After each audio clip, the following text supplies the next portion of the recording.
Yes, my name is Annette and I care for my 31-year-old daughter Julie, who's actually in supported living, but she comes home to us at weekends usually.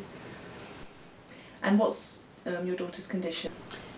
Well, it was called, moderate learning difficulties. It used to be called developmental delay when she was really young, but they call it moderate learning difficulties generally really. I think she's a bit dangerous. She'll go and make a cup of tea just for the sake of it, or go and look for something, searching the house or something like that. She always has to be doing something. She doesn't like being left on her own. She always wants to be with somebody.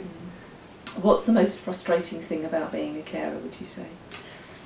Well, it's quite difficult because you're always expected to know everything, do everything, and if you don't, then I have some strops coming up, and it's quite difficult to deal with really.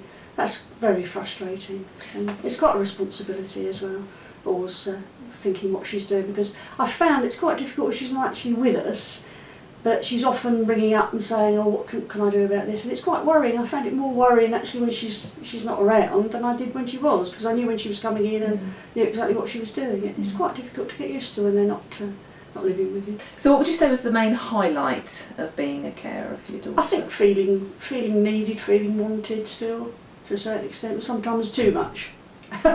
You can be too needed or too wanted, but it's nice if you get the balance right. And if she's grateful, which she often isn't, but she's always saying thank you in the next minute, or why haven't you done this, why aren't you doing this, and that sort of thing. Yeah.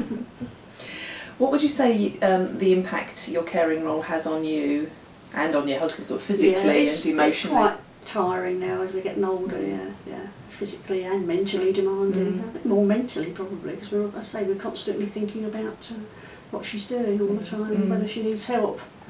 And she does manage quite well, but if she needs you, she wants you that minute, or the carers, so it's quite physically and emotionally demanding. What's the most important piece of advice that you would give to somebody who's just become a carer? In my case, I would say, if it's at all possible, a good social life, which I luckily have got. If you've got good friends, if you can get out, do, because it's very important to do these things. So how has Carers Bucks supported or helped you as a carer?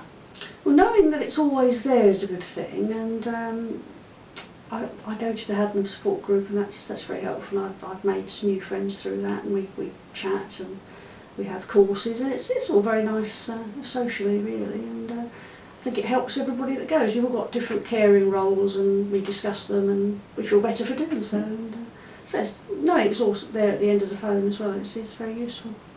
Yeah, people don't realise they're carers because they think, well, this is what you do. A friend of mine just said, oh, well, we're all carers, aren't we? Because we're all looking after someone, and I thought, well, you don't really understand it fully if you're saying that.